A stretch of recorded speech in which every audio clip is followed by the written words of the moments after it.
জুমার খুতবার আগে কোনো বয়ান করা নিষেধ, এ বিষয়ে দলিল থাকলে দেবেন। জাযাকাল্লাহ খাইরান।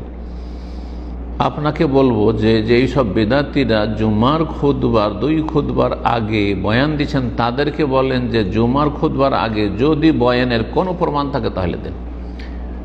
কেন এটা বললাম? এই জন্য ইবাদত বন্দেগীর ক্ষেত্রে আসল হচ্ছে ইবাদত হচ্ছে তৌকিফ, অর্থাৎ কোরআন সুন্নাহর দলিলের উপর নির্ভরশীল।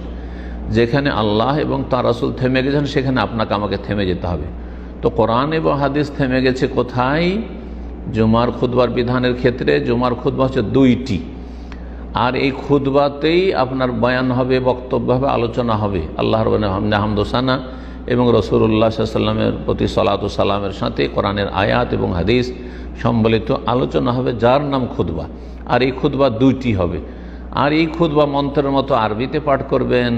আর আরবি যেহেতু বুঝছেন না, সেই জন্য আপনি নিজের খেয়াল খুশি ইস্তেহসান ভালো মনে করে আর একটা বয়ান শুরু করবেন। এটি বেদাতীদের পক্ষ থেকে নব আবিষ্কৃত, যার প্রমাণ নবী সাল্লাল্লাহু আলাইহি ওয়াসাল্লাম থেকেও নেই, আর খোলাফায়ে রাশিদিন থেকেও নেই, সাহাবায়ে কেরামদের থেকেও নেই, তাবেঈনদের থেকেও নেই, এমনকি আবু হানিফা, শাফি, মালিক, আহমদ থেকে নিজেদেরকে হানাফি বলছেন। আল্লাহর রাস্তে খাঁটি হানাফি হন।